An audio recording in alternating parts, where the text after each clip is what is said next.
Hey guys, welcome to today's Vehicle Visionary. Today, I borrowed this 2021 Honda Accord Sport from my friends at Holmes Honda here in Shreveport, Louisiana. Now, this is the Accord Sport, not the Accord Sport Special Edition, because this is the very first one to show up on the lot. In fact, I was able to put the first miles on it on the road. It had 2 miles on it when I picked it up.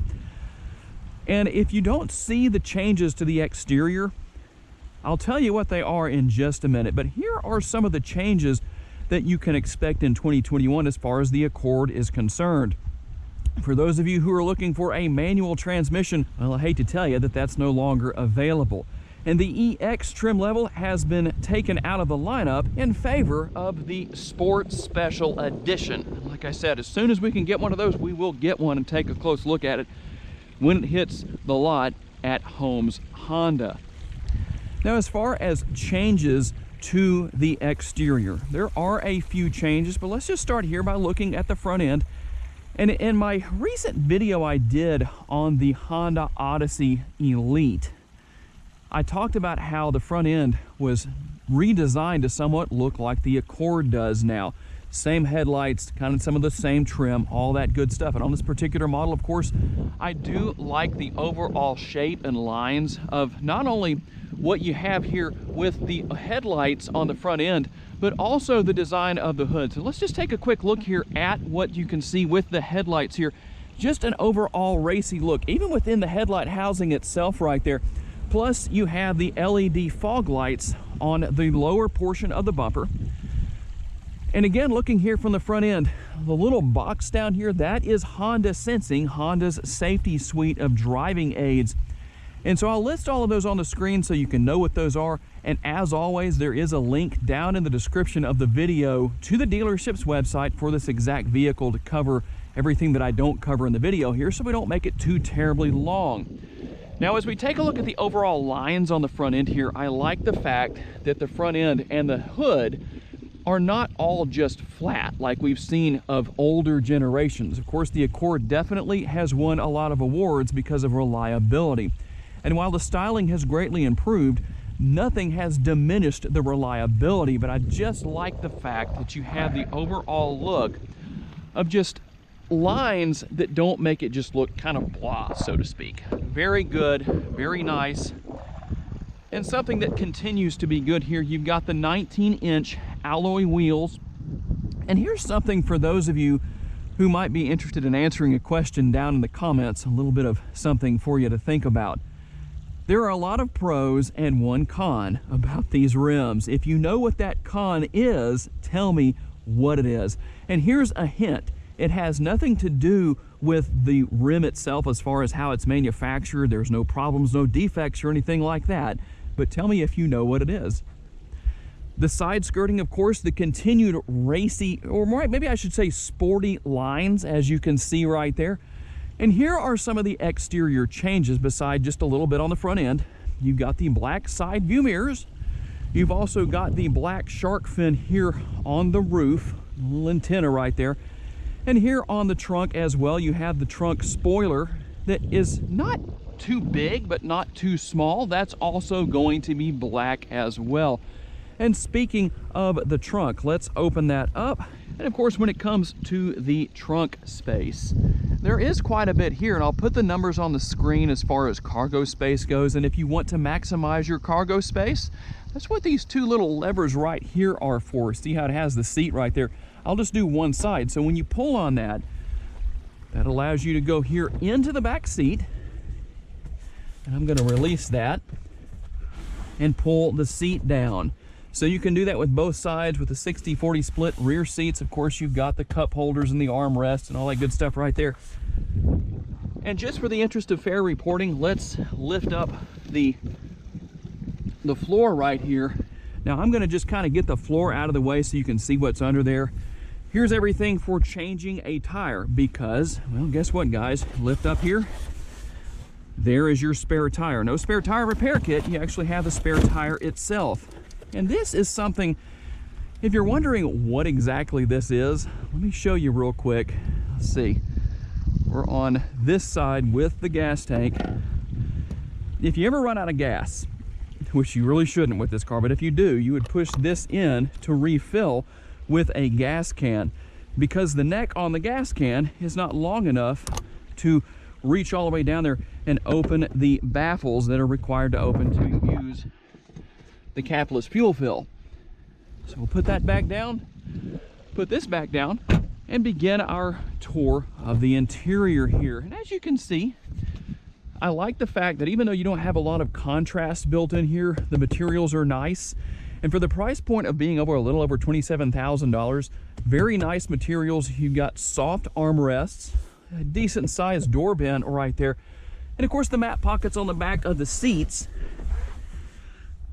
And being that you don't have a really large interior, you don't have rear air conditioning vents, but I think the payoff on that, if you had to choose between one or the other, no air conditioning vents or no USB ports, well, you've got your USB ports here, not one, but two of those. That's all there is back here, but that's good because you don't have to go and buy an adapter for a 12-volt power outlet to make up the difference. So definitely a thumbs up for Honda in that respect. And of course, here we go to the front seat. Of course, basically the same thing. You do have a little bit larger door bin here on the front doors. And this isn't really meant to mimic carbon fiber. It kind of looks like it just a little bit, but just a nice finish on the trim here. You do have an adjustable passenger seat here, but it's manually adjustable, but not a bad thing. And again, we continue with that trim onto the dashboard here. And just for the interest of what's here, here is the glove box, and it's kind of nice to open that up and not see a whole lot there so that you can actually see what's in there.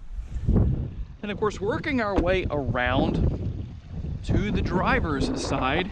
Okay guys, as we continue our tour here, of course, you basically have the mirror image with a few additions as far as buttons here go on the driver's door.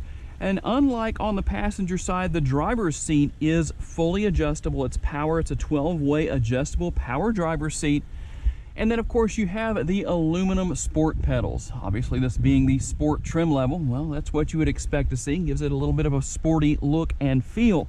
And as I hop inside here, I'm going to just show you a couple of little things here real quick. Of course, you don't see anything here for your headlights because those are fully automatic.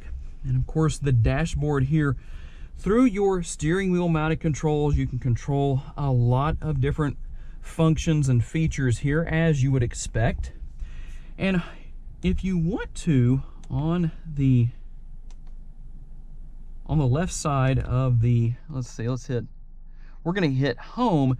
And I'm not going to go through everything, but you can see it on the screen. There are a lot of different features. You can go here and make changes and basically set a lot of things up depending on what you want to do. And the good thing about it, notice that I'm just kind of scrolling through. If you scroll all the way through, it's going to scroll all the way back to the top, so it doesn't basically stop. And we'll go back to tachometer. All you've got to do is push on that little dial right there, and there you go. And that's easy to deal with. And you see the white trim around the dashboard right there. I'm going to put the shifter down into the drive position, and I'm going to hit Sport. The button right here, you've got Econ and you've got Sport. When you push Sport, you're going to notice the trim around the instrument cluster will change to red. You'll see some changes there. Of course, you can also go into Econ mode. You can turn that back off. But obviously, a nice sporty feature right there. I do like the fact that the engine start button right here, basically the ignition button, is lit in red. That just really makes it look nice. Of course, you've got your infotainment screen here, Bluetooth, Apple CarPlay, Android Auto, everything that you would expect here. Okay guys, we're going to get out on the road and start our test drive. And of course, this is from the POV standpoint, so point of view. And so you can see everything that's going on from the driver's standpoint. And I am not driving in sport mode at the moment, but as you can see, if I push down on the pedal, the car gets down the road nicely. Even at 192 horsepower, you can hear the CVT transmission doing its thing. And basically, push me back in the seat just a little bit. I mean, you're only gonna get so much acceleration from 192 horsepower. But the power is put to the ground very well in this model. So we'll get up here. I'm going to put it into sport mode. And you do feel the car kind of almost hunker down just a little bit when you're accelerating down the road like I was just there. You're going to feel the car just kind of hunker down just a little bit, almost as if it's saying, yeah, I'm getting ready to be more sporty. And so we're going to get out on the road here and see how this Accord handles, even with the lesser of the engines, the 1.5 liter. We're just going to do this from a dead stop. Let's just see what happens here. I'm not going to foot brake it really, but let's just dead stop.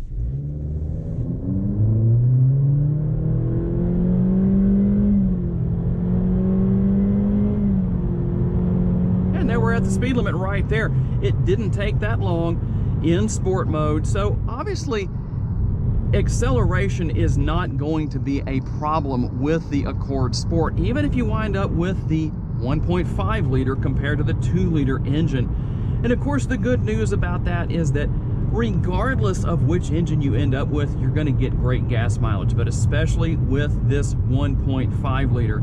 And I have to say, even though I'm driving on a very smooth portion of the road right now, this Accord rides really, really well. And that explains that for, I believe it's been about 10 years so far that the Accord has won awards with Car and Driver, Car of the Year in its category, and all that good stuff. There's a reason for that. And one of those reasons is because of the ride quality of this Accord. Every Accord I've ever featured here on Vehicle Visionary has had a tremendously wonderful and comfortable driving experience. And of course, with this leather wrapped steering wheel, the steering wheel is very comfortable, and honestly, just for whatever reason, it does feel rather sporty. And being that this car is low to the ground, you're going to have the handling characteristics of a vehicle that is low to the ground. Low center of gravity, so it's going to handle well. And the nice thing about it is that even though it's a great daily driver, a lot of great technology, a lot of great safety features, plenty of storage space, the overall comfort and reliability of the Accord. Here's the great thing, at least for someone like myself who is a high-performance enthusiast.